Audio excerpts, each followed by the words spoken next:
કેમ રોવું આવે? રોતે નથી. જોડા ડુંગળી સુધારો ને એટલે એને એકમાં પાણી આવી જાય. ડુંગળી બહુ છે. ડુંગળીની હિસાબે પાણી આવે એમ. એવું છે. હું તો કોઈ બાલાગામ આવી ગયો. સાંભળે તો ખરી એવું ના સાંભળે. જાવું છે પણ હમણાં હજી વાર છે. મને કોઈ એનું રોવું આવતું હોય છે પણ ડુંગળી તો ન હોય. ડુંગળી સાથે રોવું આવે? હા બહુ જ. હે હા તમને સુધારો ને તમને તો આપણે સુધારવી નથી. ના તો કંઈ નહીં. હું સુધારી લઈશ. બહુ તીખી. ડુંગળી તીખી જ હોય ને. ડુંગળી કે મીઠી હોય. હા એટલે જ આટલું પાણી આવે.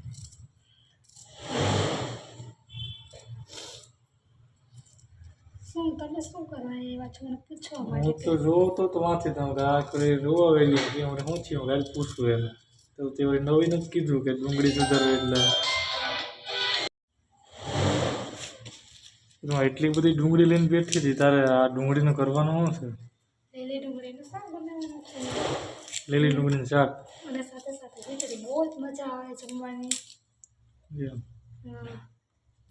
હા એટલી બધી ડુંગળી શું કે મજા તો આવે પણ શું કહે તો ડુંગળી સુધારવામાં થોડું બધું થાય એમ બહુ આવે છે. એટલા માટે થોડી ઘણી હેલ્પ કરી દો તો વાંધો નહીં આપણે રોવું નથી ને આપણે કંઈ સાંભળતું નથી. તમારું કામ તમને મુબારક. આ તો વળી મેં જોયું એટલે મને એમ થયું કે એટલી ડુંગળી પછી રોતી સુધારે એટલે કારણે કંઈ એમ વાંધો છે. ના ના આ તો વળી નવું આવ્યું કે ડુંગળી સુધારે તો રોવું આવે.